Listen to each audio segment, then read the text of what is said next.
When you hear the word devil, what's the first thing that pops into your head? Is it a cartoon character with horns and a pitchfork? You know, the ultimate baddie? Well, we're going to dive deep into this, because the figure we think we know is way more complex and honestly, a lot more interesting than that old stereotype. We're going to deconstruct this icon, peeling back the layers of pop culture, language, and history to find a really powerful psychological truth hiding in plain sight. So here's where we're headed. We're going to start with the familiar face of the devil in pop culture. Then we'll look at where his names even came from. We'll explore his surprising origins, decode his meaning in the Tarot, and finally, we're going to turn inward to meet the devil that might just be a part of our own minds. By the end of this, you might see this figure in a totally new light.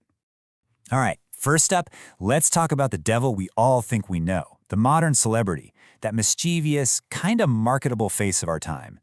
And this image, this just nails it, right? It's from a Match.com commercial. Ryan Reynolds plays this charming, kind of bored devil who finds his perfect match in, well, the year 2020.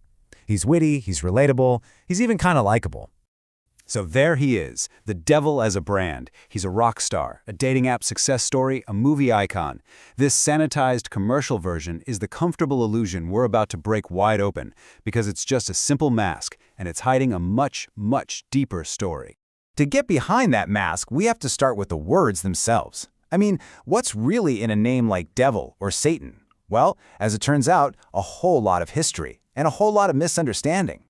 Okay, so check this out. The words we use today for ultimate evil, they started out as something completely different. The Greek diabolos, which became our devil, just means slanderer or accuser. The Hebrew Satan or Satan wasn't even a name. It was a job title, like a prosecuting attorney in God's court. And a daimon was just a spirit, which could be good or bad. It's wild how over centuries, all these separate ideas got kind of massed together into the one big villain we know today. And here's the biggest shocker of them all, the name Lucifer. In Latin, it literally means light bringer. It was the name for Venus, the morning star. The irony is just incredible. The name we see as the ultimate evil originally meant the bringer of light. So, how on earth did we get from there to here? To answer that, we got to dig even deeper. It turns out the devil wasn't just invented out of thin air. He's more of a composite character, you know? He was pieced together from ancient gods and myths that were later given a new, sinister spin. See, it all comes down to a huge shift in thinking. Ancient cultures, they saw a world full of spirits, some helpful, some tricky, but all just part of the natural order of things.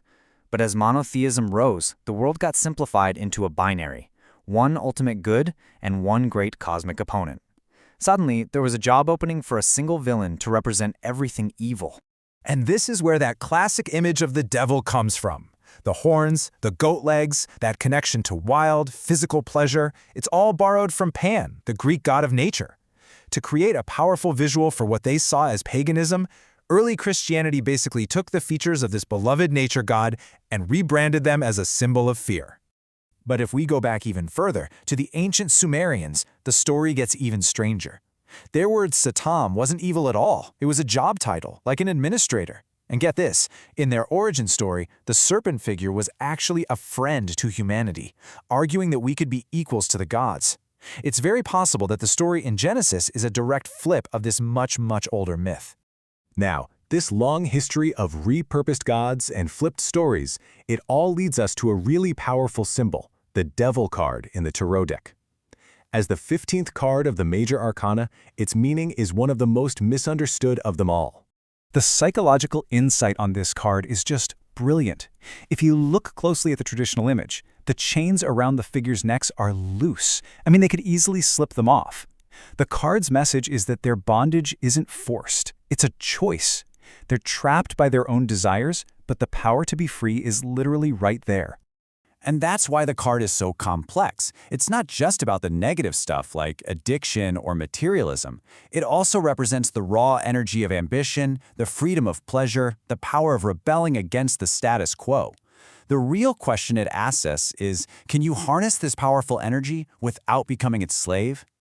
And this idea of choice, this brings us right to the heart of it all. We've deconstructed the external devil. Now it's time to turn inward and meet the devil as a psychological archetype, a part of our own minds. So let me just ask you this. What if all this mythology, all this history, isn't really about some supernatural being? What if it's a story we've been telling ourselves about a part of our own psyche, a part we'd really rather not acknowledge? To get this, we need one key concept from psychology, the archetype. You can think of archetypes as these universal blueprints in our minds. The hero, the mother, the trickster, these patterns show up in stories all over the world because they represent fundamental parts of what it means to be human. The devil archetype, it lines up perfectly with what the psychologist Carl Jung called the shadow. The shadow is basically the mental container where we stuff all the parts of ourselves we don't like. Our rage, our envy, our greed, it's everything we've been taught is bad and have tried to pretend just isn't part of us. And this shadow, it has a voice. It's that inner saboteur, that little voice that whispers that you can't succeed, that you're not good enough, that you're totally trapped. This is the real prince of lies. And the biggest lie it ever tells you is that it's more powerful than you are, that you have no choice. Okay, so we've met our inner devil. The big question is, now what? The final step is learning how to outwit this icon and actually use its power for our own growth.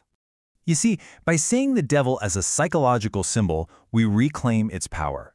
It stops being a source of fear. Instead, it becomes a symbol for healthy rebellion, a prompt for what's called shadow work, consciously facing our hidden parts. It becomes a permission slip to embrace pleasure and a metaphor for the raw, untamed potential waiting inside every one of us. And this is the ultimate takeaway. The goal of a mature life isn't to stay innocent by pretending our darkness doesn't exist. It's to develop informed agency. It's about acknowledging our shadow, not to be ruled by it, but so that we can consciously choose how to act. That's what real freedom looks like. Which leaves us with this famous line from The Usual Suspects. After everything we've just talked about, this quote takes on a whole new meaning, doesn't it? Perhaps the greatest trick the devil ever pulled wasn't convincing the world he didn't exist out there, but convincing each and every one of us that the shadow, that powerful saboteur inside our own minds, isn't there at all.